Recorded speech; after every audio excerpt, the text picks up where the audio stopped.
السلام عليكم يا شباب، عاملين ايه؟ يا رب تكونوا دايما في احسن حال.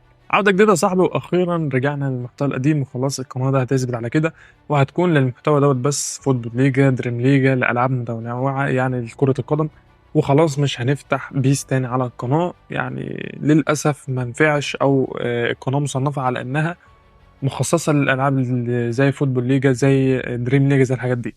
المهم يا صاحبي، قبل ما نرغي في أي حاجة، حابب أرحب بيك تاني من جديد في القناة.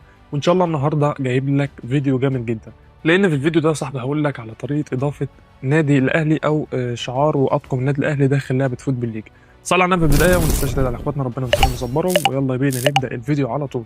بص بقى يا صاحبي، ركز معايا عشان تعرف تنقل الطريقة كالمعتادة، والطريقة التقليدية اللي كنا بننقل بيها قبل كده. وركز معايا بقى من اول دلوقتي. تمام والصحاب، اول حاجه هتعملها يا صديقي، وهي كالعاده هتدخل عندي على التليجرام، هتلاقي صاحب القناه ظاهره بالشكل اللي قدامك دوت، فيها 680 مشترك. اتمنى انك تنضم يعني للقناه. اول حاجه بقى هتنزل هنا، هتلاقي الرساله بالشكل اللي قدامك دوت، سايبها لك يعني مباشره، هتلاقي اللينك في الوصف. هتفتحها هيجي لك الواجهه اللي قدامك دي. عندنا هنا الشعار والطقم الاساسي وطقم الحراس الاول.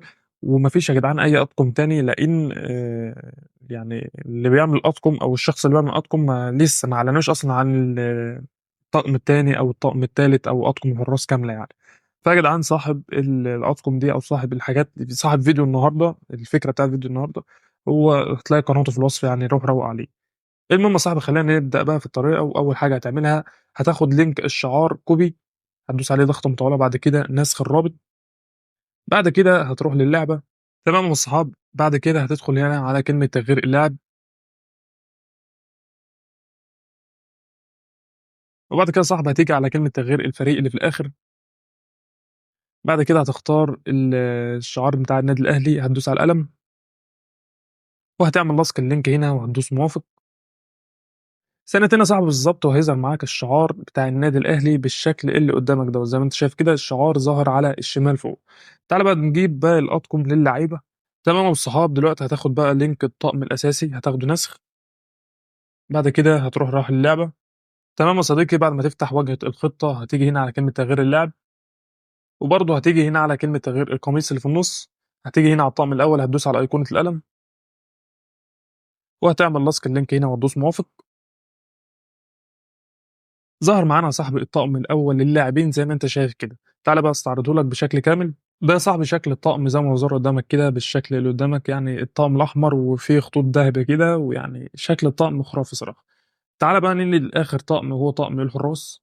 رجعنا تاني يا صاحبي للتليجرام، وهتلاقي طقم الحراس بالشكل اللي قدامك دوت. يعني هتدوس على الرابط ضغطه مطوله، وبعد كده نسخ الرابط.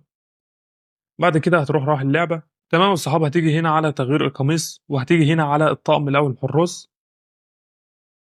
وهتدوس على استنى بس تظهر، هتدوس هنا على اللينك، وبعد كده تعمل موافق.